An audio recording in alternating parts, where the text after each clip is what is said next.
홍장로님의 간절한 기도와 임마누엘 성가대의 아름다운 찬양으로 영광을 받으신 하나님, 이제 말씀하옵소서. 성령의 감동으로 기록된 이 말씀을 통하여 읽고 듣는 이의 신비에 주의 말씀을 새겨 주옵소서. 예수님의 이름으로 기도 올리옵나이다. 아멘. 자, 오늘은 4월 마지막 주일입니다.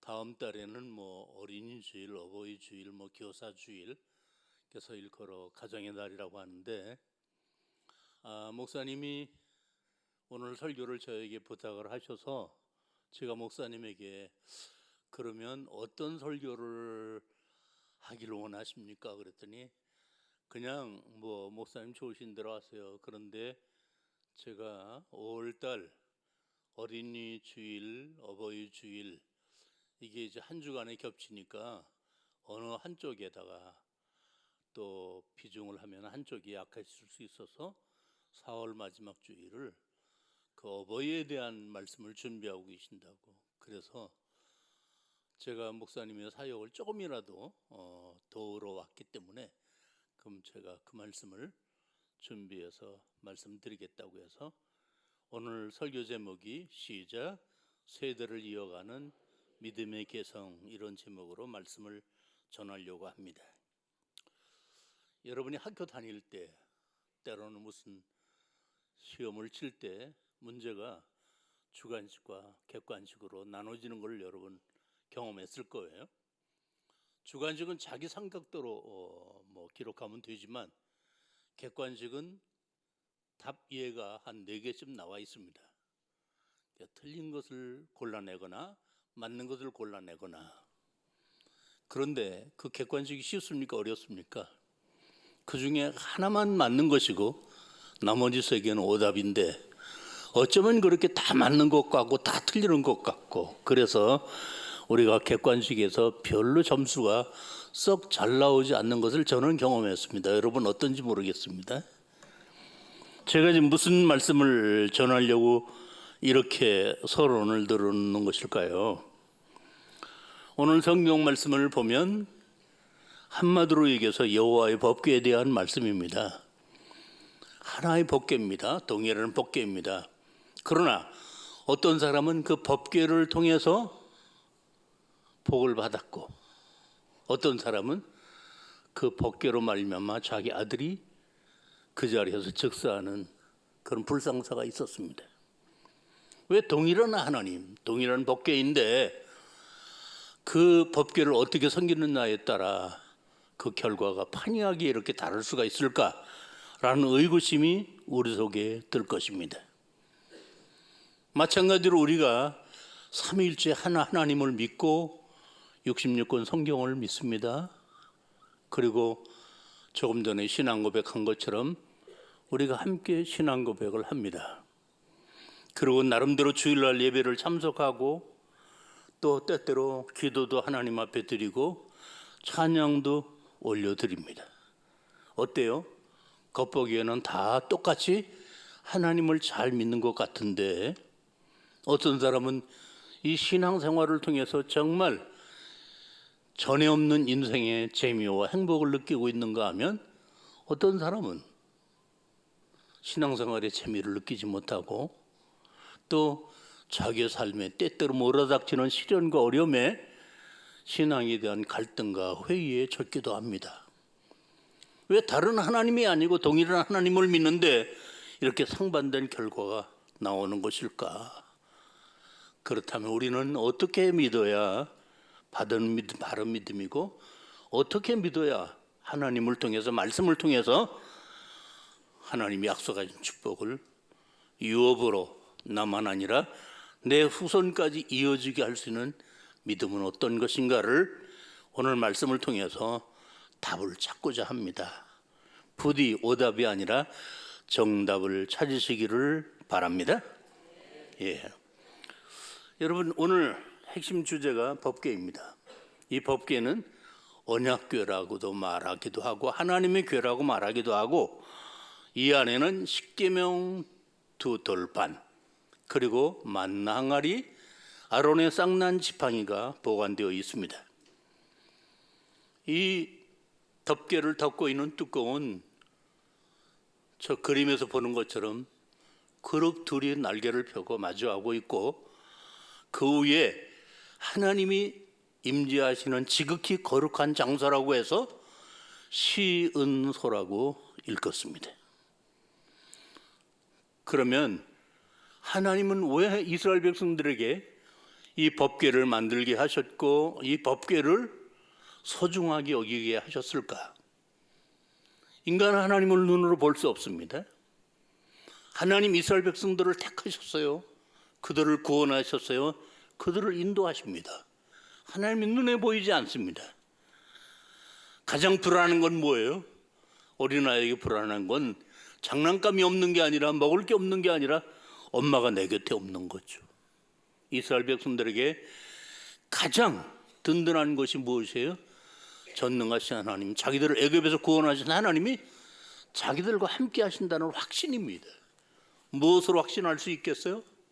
바로 그 법궤에 하나님이 임재하실 때 낮에는 구름 기둥이, 밤에는 불 기둥이, 그리고 40년 동안 그들을 이끄시고 인도하셨고, 홍해를 육지같이, 요단을 육지같이 건너게 했던 그 사건, 거기에는 반드시 이 법궤가 제일 선두에 서 있었음을 여러분 기억하실 것입니다. 근데 문제는 무엇일까? 이 법궤가 하나님이 아니라 하나님 임재하시는 장소요, 하나님이 그들과 함께 하신다고 하는 것을 가시적으로 보여주는 것임에도 불구하고 그들은 이거를 세속계 종교들처럼 착각을 한 거죠. 어떻게? 그 법궤가 하나님이라고 생각한 거죠. 그리고 그 법궤에 무슨 신통력이 있다고 생각을 한 거죠.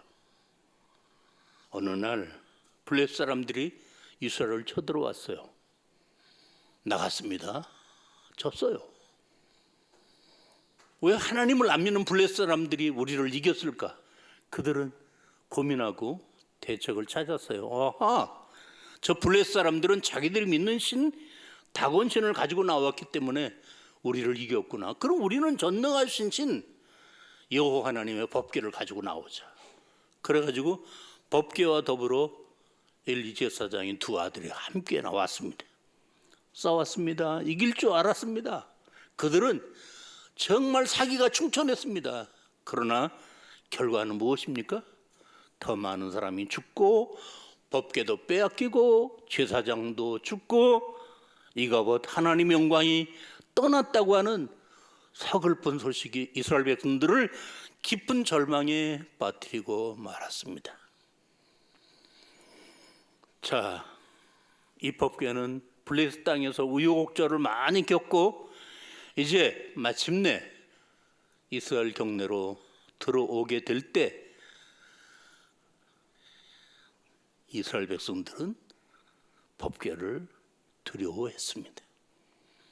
그래서 바로 다윗성으로 옮기지 않고 사무엘하 7장 1절 보면 기럇 여아림 사람들이 와서 여호와의 궤를 옮겨 시작 산에 사는 아비나답의 집에 들여놓고 그의 아들 엘리야사를 거룩하게 부여하여 시작 여호와의 궤를 지키게 하였더니, 여기 지키게라는 히브리어 샤미르는 지키다, 준수하다, 보존하다, 감시하다, 주의하다. 다른 건 알겠는데 지키다, 보존하다, 감시하다, 주의하다 이건 알겠는데 준수하다라는 뜻이 무엇입니까? 외형적으로 법궤를 지키기만 하면 되는 게 아니라 그 법궤에 안치되어 있는 십계명의 말씀을 지켜야 된다라는 의미입니다. 자, 하나님의 언약궤가 이 아비나답의 집에서 20년이라는 오랜 세월을 머물렀습니다. 자, 그 법궤가 하나님이 임재하는 장소라고 했어요. 그러면 이 아비나답의 집에도 하나님이 함께 하셨다라는 말이 아닙니까? 세상의 가장 큰 축복은 하나님이 함께 하시는 사람, 하나님이 함께 하시는 교회, 하나님이 함께 하시는 가정입니다. 그렇다면 이 아비나답의 집은 20년 동안 얼마나 많은 복을 받았을까요? 우리가 기대가 되지 않습니까? 그러나 성경 어디를 찾아보아도 이 아비나답이 복을 받았다는 말이 손톱만큼도 나오지 않는다라는 것입니다. 다윗은 이 법궤가 아비나답의 집에 머물러 있는 것을 늘 불편하게 생각했는데 20년이라는 세월이 지나면서 사무엘상 7장 2절 보면 이스라엘 온 족속이 여호와를 사모하니라. 그냥 법궤를 그리워했다라는 것으로 여러분 그냥 이 단어가 마음에 이해가 되지 않습니까? 그러나 히브리 원어를 보면 울부짖다, 슬퍼하다, 애도하다라는 뜻입니다. 그러니까 요즘으로 말하면 이스라엘 백성들이 다윗에게 탄원서를 낸 거예요. 왜 법궤를 안 가지고 옵니까? 난리를 친 거예요. 그래서 다윗은 3만 명의 군대를 특별히 뽑아서 마치 황제가 행차하는 것처럼 아비나답의 집에서 법궤를 다윗성으로 옮겨오기 위해서 시동을 걸었습니다. 아비나답은 이제 20년 동안 법궤를 모시다가 이 법궤를 이동하기 위해서 새로 만든 수레를 준비했습니다. 소가 그 수레를 이끌고 가게 했습니다. 여러분 뭐 별로 문제가 없어 보이지 않습니까? 헌수레가 아니라 새 수레를 준비했다. 성의가 있게 보이지 않습니까?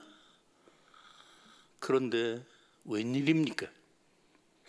이 수레에 싣고 가는 법궤가 비포장도로에서 울퉁불퉁한 도로에서 떨어질 것 같으니까 이 아비나답은 엘리야살이 아니라 다른 아들 우사와 아요를 시켜서 이 법궤를 운구하게 했는데 우사가 법궤가 땅에 떨어지지 않도록 그 법궤를 붙잡았어요.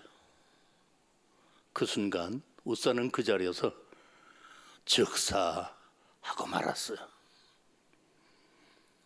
민수기 4장 15절 보면 왜 우사가 좋은 뜻으로 법궤에 손을 댔는데 이렇게 급사를 하게 되었는지 원인이 나와요? 한번 볼까요? 아론과 그의 아들들이 성소와 성소의 모든 기구 덮는 일을 마치거든 고아 자손들이 와서 어떻게 할 것이요? 맬 것이요. 그러나 성물은 만지지 말라. 그들이 어떻게 하리라? 죽으리라. 창조자 하나님께서는 에덴 동산에서 선악을 알게 한 나무 열매를 아담과 하와에게 따먹지 말라고 하셨어요. 금하셨습니다. 왜? 이걸 따먹으면 죽는다. 그게 인간이 지켜야 할 최초의 법이었습니다. 여러분, 인간이라는 존재는 얼굴만큼이나 그 사람의 성격과 호불호가 생각이 가치 판단이 안목이 제각 다릅니다. 그러므로 영화 한 편을 보고도 그 영화에 대한 평이 다릅니다. 음식점에 가도 음식을 주문하는 종류가 각기 다릅니다. 여러분, 그런 인간이 도덕을 만들고 윤리를 만들고 법을 만든다고 했을 때 그 법은 어떻게 돼요? 수시로 바뀌어져야 됩니다. 왜? 인간의 그 변덕스러움과 불완전함 때문에.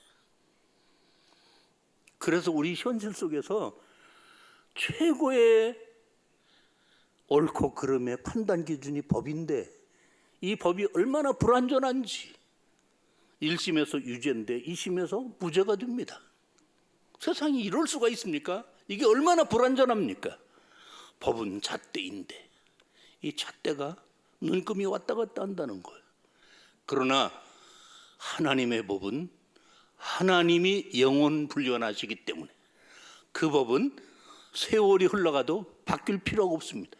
그러므로 성경이 하나님의 법이고 아무리 우주 과학 시대, AI 시대라고 할지라도 하나님의 법인 이 성경 말씀은 변할 이유가 없는 것입니다. 그런데 인간이 그 법을 자기 주관적으로 해석하고 성경을 자기 주관적으로 풀이를 할 때 인간은 거기서부터 스스로의 함정을 만드는 겁니다. 그게 바로 뭐예요? 에덴 동산에서 선악을 알게 하는 나무 열매를 따먹은 겁니다. 왜 죽었어요? 하나님 화가 나서 죽인 게 아닙니다. 어떻게 해요? 죽으리라고 이미 법으로 만들어 놨습니다. 그러므로 아담은 스스로 죽음을 선택한 겁니다. 자, 오늘 성경에서 우사가 하나님의 법궤를 떨어뜨리지 않게 하려고 붙잡았는데 왜 죽었어요? 상을 받아야 하고 칭찬을 받아야 되는데 왜요? 성경에 이미 그렇게 하면 안 된다고, 제사장의 어깨에다 메고 가야 된다고 법으로 만들어 놓았기 때문에 만약에 손을 대면 죽는다고 우사가 손을 대고 난 다음에 만든 법이 아니라 이미 오래전에 만들어진 법, 그거를 지키지 않았기 때문이다. 왜 지키지 않았을까요? 아비나답이 20년 동안 법궤를 잘 모셨지만 하나님의 법에 대해서 무지했습니다. 알았다면 그 자식이 가르치지 않았습니다. 그리고 사사시대를 거쳐 오랜 세월을 거쳐오는 동안 이 하나님의 법은 인간의 이성에 의하여 제멋대로 해석하게 되고 자기 좋은 대로 신을 믿었습니다. 제가 이 부분을 강조하고 있는 것은 바로 오늘 이 시대를 살아가는 오늘의 현실이 그렇다 그 말이에요. 왜 이렇게 청소년들이 갈 바를 모르고 세상의 법은 자꾸 보완되는데 왜 세상에 이렇게 범죄가 늘어나고 그렇게 끔찍한 살인 사건들이 자행되고 있습니까? 이 나라는 어린아이들에게 진정한 도덕과 윤리를 가르치지 않습니다. 그리고 하나님의 말씀을 가르치지 않습니다. 그를 죄악시합니다. 그러므로 이 타락한 인간에게 살인하면 안 되고 거짓말하면 안 되고 남의 것을 탐하면 안 되고 이웃을 사랑해야 되고 거짓말하지 말아야 되고. 그런데 오늘의 최고의 정치 지도자들, 오늘 지성인들 다 이 거짓의 영에 덮여 있습니다. 이 시대가 바로 그런 시대였다. 그러므로 겉보기에는 이 아비나답의 가정이 정말 신앙적인 것 같고 겉보기에는 우사가 정말 하나님을 위해서 한 일 같지만 하나님은 그게 정답이 아니고 오답이라고 말씀하시고 채점하신 거예요. 이는 오늘날 우리가 모태신앙, 주일학교 신앙, 그리고 이사온 각각 우리의 신앙의 과거가 히스토리가 다릅니다. 교회 안에서 중직자, 서리집사, 그 다음에 새신자 각각 직분도 다릅니다. 그리고 같은 교회를 다니지만 어느 분은 1부에서 3부까지 봉사하고 헌신합니다. 그런데 어떤 분은 딸랑 예배만 드리고 갑니다. 이게 우리들의 현실입니다. 그렇다면 우리가 이런 교회 생활을 하면서 누가 하나님을 잘 믿는 사람일까요? 누가 하나님의 뜻대로 사는 사람일까요? 우리는 그 판단의 기준을 성경으로 보지 않고 우리 생각으로 보는 거예요. 아, 저 사람 저렇게 열심히 있는 거 보니까, 많이 하는 거 보니까, 오래 다니는 거 보니까 저 사람은 믿음이 좋은 사람이다. 그래서 그 사람이 교회 지도자가 되고 교회 대표가 됩니다. 그러나 대부분의 교회들의 문제는 그런 사람들에 의해서 일어나고 있습니다. 좋은 믿음인가요? 하나님 앞에서는 좋은 믿음과 좋지 않은 믿음의 구분의 기준이 말씀이다라는 거.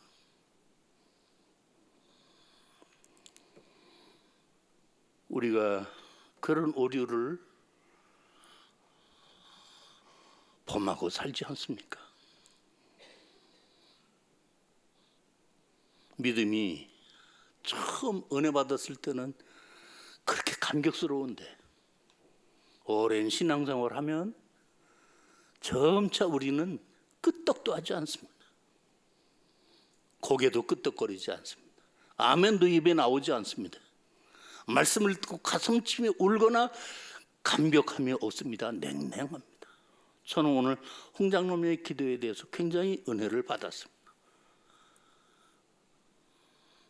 성경은 이런 교회를 가리켜서 처음 사랑을 잃어버렸다고 책망을 하고 있습니다. 아직 그 하나님의 책망이 우리에게 와 닿지 않지만 우리는 이미 그 범위 안에서 방황하고 있습니다. 그러던 중에 어느 날 갑자기 건강진단을 했더니 암이 선고됩니다. 오? 나에게 그렇게 믿었던 친구가 사기를 칩니다. 하루아침에 경제적으로 압박이 옵니다.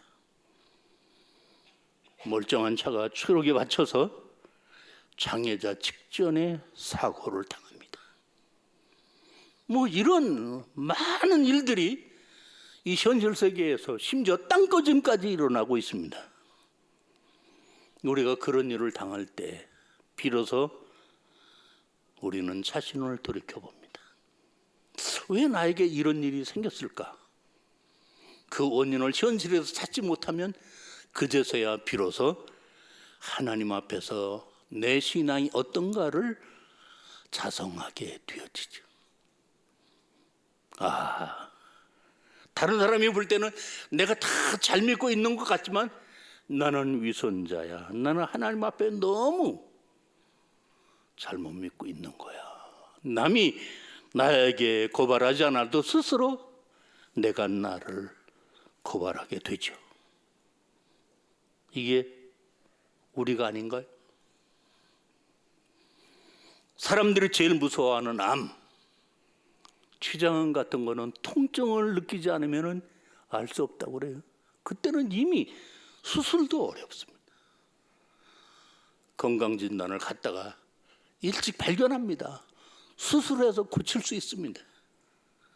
그러나 어떤 사람은 그 암에 대한 강의만 나오면 메모를 합니다.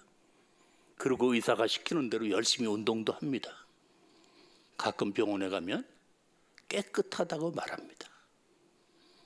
우리는 그 셋 중에 누구입니까? 지금 망가져 가고 있는데도 못 깨닫고 있는 거예요. 그리고 깨달았는데 아직도 고치지 않고 있는 거예요. 말씀을 들으면서 스스로 회개하고 하나님 앞에 바로 서려고 노력하는 거예요. 여러분 그 셋 중에 누구입니까? 가시적인 교회, 성경, 예배, 기도, 찬양 이거는 공간적인 거리로 얼마든지 잴 수 있습니다. 그러나 이 공간적인 거리가 하나님과의 영적인 거리와 비례한다는 사실을 우리는 잊으면 안 됩니다. 교회와 멀어지는 게 누구와 멀어지는 거라고요? 하나님과 멀어지는 거라고.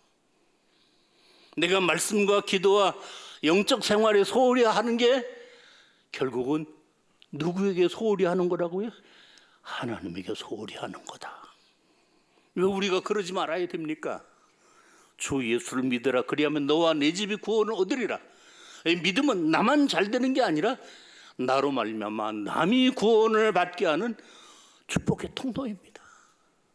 너 잘 살아야 돼. 왜? 내 가족이 있잖아. 이게 우리들입니다. 너 잘 믿어야 돼. 왜? 내 믿음을 보는 내 가족과 자녀들이 있잖아. 내 이웃이 있잖아.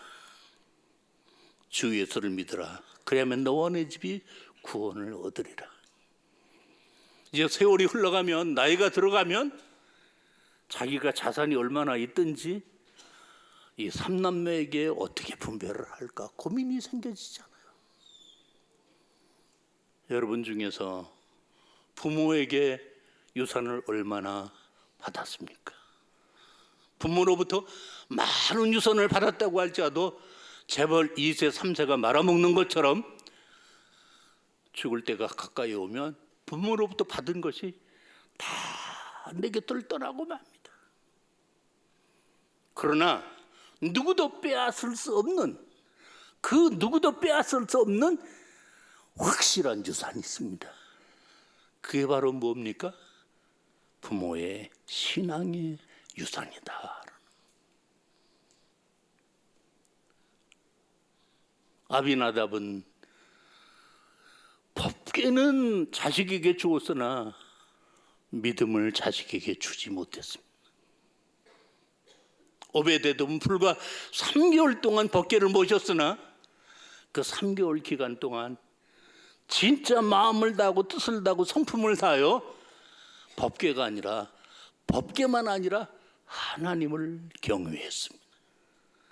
하나님은 지체하지 않았습니다. 인색하지 않았습니다. 그 가정을 축복하셨습니다. 어느 정도? 주변 사람들이 보고 알 정도로. 저 집은 법궤가 들어간 다음부터 뭐든지 잘 돼, 자식도 잘 돼, 재산도 많아져, 뭐든지. 주변 사람들이 그렇게 말하는 거예요. 이 소문이 누구에게 들렸어요? 다윗에게까지 들린 거예요. 여러분, 예수 믿죠? 여러분 가족들이 알죠?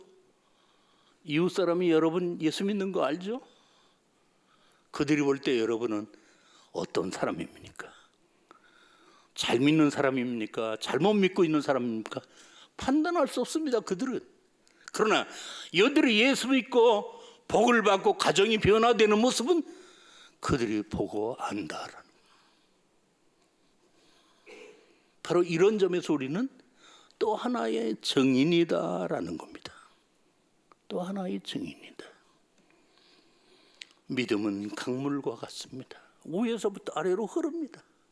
그리고 멀리 대로 갑니다. 할아버지의 믿음은 할아버지가 세상을 떠나셔도 그 믿음은 아들에게, 아들이 손자에게, 후손에게까지 이어집니다. 내가 죽은 후에 누가 내 5대 후손이 될지 모르지만 내 신앙은 확실히 그에게까지 흘러가야 하는 생명수다라는 거예요.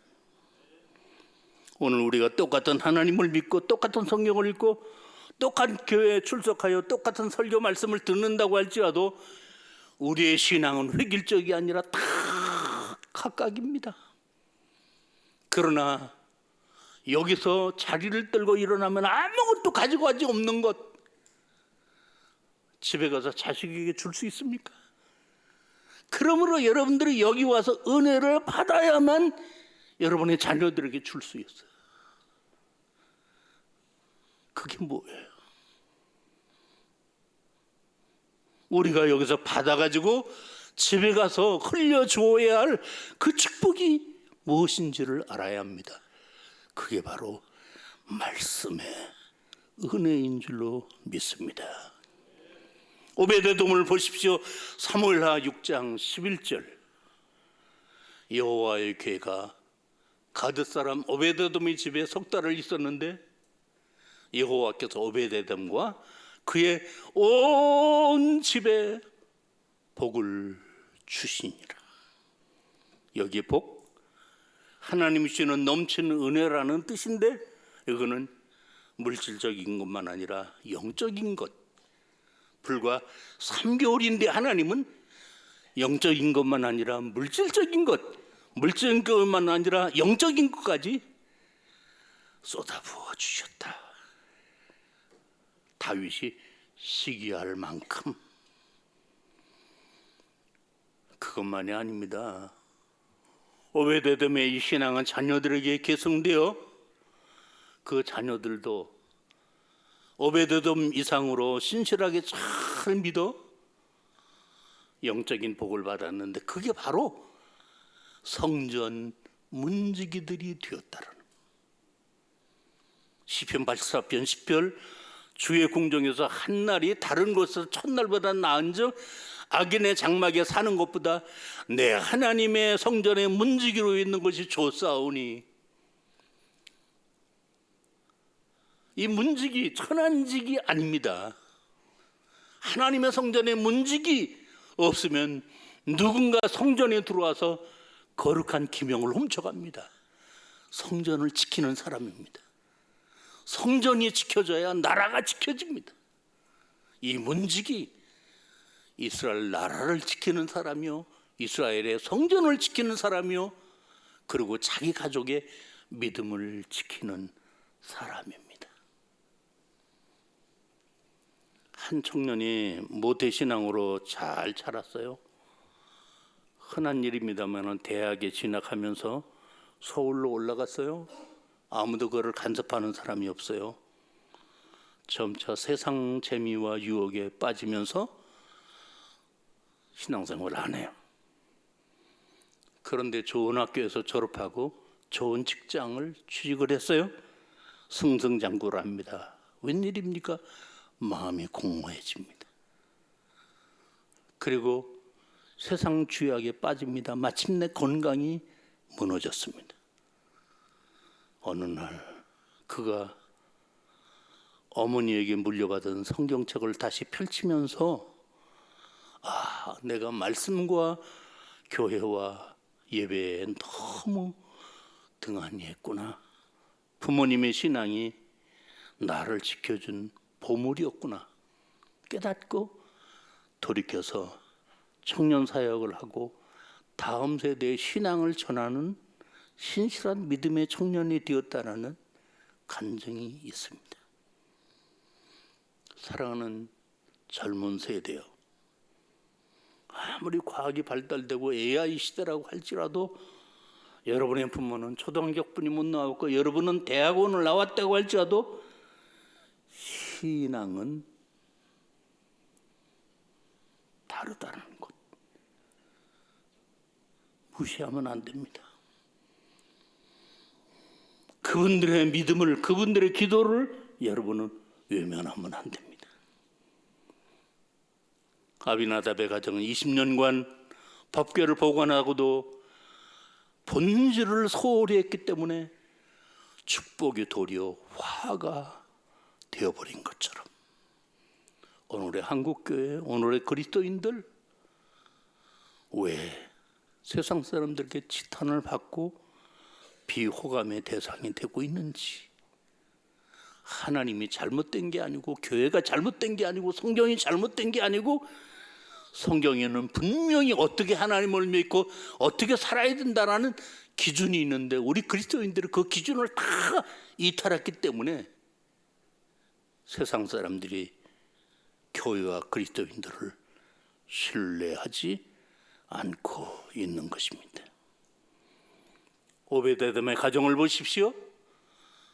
오베데돔만 아닙니다. 역대상 26장 4절, 5절, 8절 보면 오베데돔의 아들들은 8명이라고 했습니다. 이는 하나님이 오벳에돔에게 복을 주셨습니다.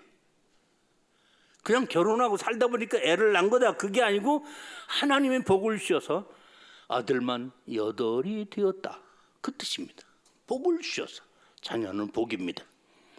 이는 다 오벳에돔의 자손이라 그들과 그의 아들들과 그의 형제들은 다 시작 능력이 있어 그 직무를 잘하는 자니. 여러분, 세상에서 정말 사람들로부터 인정받아야 할 트레이드마크가 이겁니다. 저 사람 유능한 사람이야, 저 사람 정말 실력 있는 사람이야. 이게 하나님의 은총이었다라는 거예요. 오데베에서 난 자가 몇 명이다? 62명이었더라. 오베데만이 아닙니다. 여러분, 주 예수를 믿어라, 그리하면 너와 내 집이 구원을 얻으리라. 여러분이 자녀들에게 많은 유산을 물려주는 것 좋죠. 그러나 신앙의 유산이 물려지지 않으면 그건 다 꽝입니다. 꽝입니다. 우리가 오베데돔의 가정이 받은 축복, 성전 문지기의 축복을 우리들도 받아야 되는 것은 오늘 우리가 지켜야 될 나라가 있기 때문입니다. 하나님이 이 나라를 지켜주셔야 됩니다. 지금 상황이 그런 위기입니다. 하나님이 한국교회를 지켜주셔야 합니다. 하나님이 우리 가정을 지켜주셔야 합니다. 하나님은 그 일을 천사를 통해서 하지 않고 늘 사람을 통해서 하셨습니다. 우리가 이 시대에 성전 문지기가 되어 나라를 지키고 교회를 지키고 가정을 지키고 그렇게 하려면 우리가 내 마음의 성전을 지켜야 합니다. 우리의 몸은 하나님의 성전입니다. 생각과 마음을 정결해야만 하나님이 법궤후에 임재하신 것처럼 우리에게 임재하십니다. 말씀을 맺습니다. 오늘 우리는 어떤 유산을 다음 세대에 남기고 싶은가요? 돈과 명예와 성공, 그보다 더 귀한 것은 하나님을 경외하는 신앙입니다. 왜요? 세상 사람들이 자식들에게 물려주는 유산은 물고기라면 우리 다음 세대에 물려줘야 될 것은 낚싯대와 같은 신앙입니다. 나는 지금 어떤 믿음의 씨앗을 우리 가문에 씨 뿌리고 있는지, 우리 자녀들이 정말 내가 세상을 떠난 후에도 하나님의 성전의 문지기로 살아갈 수 있는지 한번 점검해 보아야 합니다. 제 이야기를 하고 마치겠습니다. 저는 지난 주간에 말씀을 드린 것처럼 20대까지 절에 다녔던 사람이라고 했고, 할머니 권사님을 통해서 예수를 믿었다고 했습니다. 저희 부친은 독립군이셨기 때문에 아무 돈이 없는 상태로 해방을 맞이했습니다. 남의 땅을 빌리고 남의 장례쌀을 빌려서 저는 늘 가난하게 살았습니다. 유산은 돈 한 푼 받지 못했습니다. 딸랑 서울 옷 한 벌 입고 올라왔습니다. 그리고는 오늘 여기까지 하나님 인도하셨습니다. 제가 믿음이 없었다면, 예수를 믿지 않았더라면 아마 벌써 세상을 떠났을지 모릅니다. 저는 암을 2번씩이나 수술한 사람입니다. 저에게는 2남일녀 3남매가 있습니다. 저희 집사람 빌게람 집회 때 빌게람 목사님이 큰아들을 목회자로 바칠 사람, 둘째 아들을 선교사로 바칠 사람, 하나님 앞에 헌신의 기도를 요청할 때 집사람이 얘기로는 뭣도 모르고 자기가 2번 손을 들었다고 그래요. 3번째는 안 들었다고 그래요. 그러니까 지금 막내가 조금 골치가 아픕니다. 큰아들은 목사가 되었습니다. 둘째 딸은 선교사로 태국에 가 있습니다. 지난주일이 제 생일이었는데 목사 아들이 며느리와 함께 왔습니다. 빨간 봉투 하나를 내밀었습니다. 뭐예요? 제 용돈이죠. 열어봤더니 20만 원입니다. 제가 이렇게 얘기했습니다. 아들, 교회가 부흥되어서 이거 100만 원이면 좋겠다. 하하하. 제가 돈이 적다는 얘기가 아니라 무슨 얘기? 내 목회가 성공하는 게 내 기쁨이다, 그런 뜻입니다. 어제 아이가 오늘 엄마가 되고 아빠가 됩니다. 오늘의 아이가 내일 엄마가 되고 또 아빠가 됩니다. 이런 변화 속에서 고고히 흘러내려야 될 것은 오베데돔의 가정과 같은 믿음의 유산입니다. 저도 그렇게 믿고 그렇게 살겠습니다라고 다짐하는 여러분들에게, 여러분들로 말미암아 이 나라와 민족과 교회와 여러분의 가정이 하나님이 축복하시는 아름다운 곳이 되어지기를 주 예수 이름으로 축복합니다. 기도드리겠습니다. 하나님 아버지, 현실 경제가 매우 어려운데 하나님 오늘도 저희들을 이렇게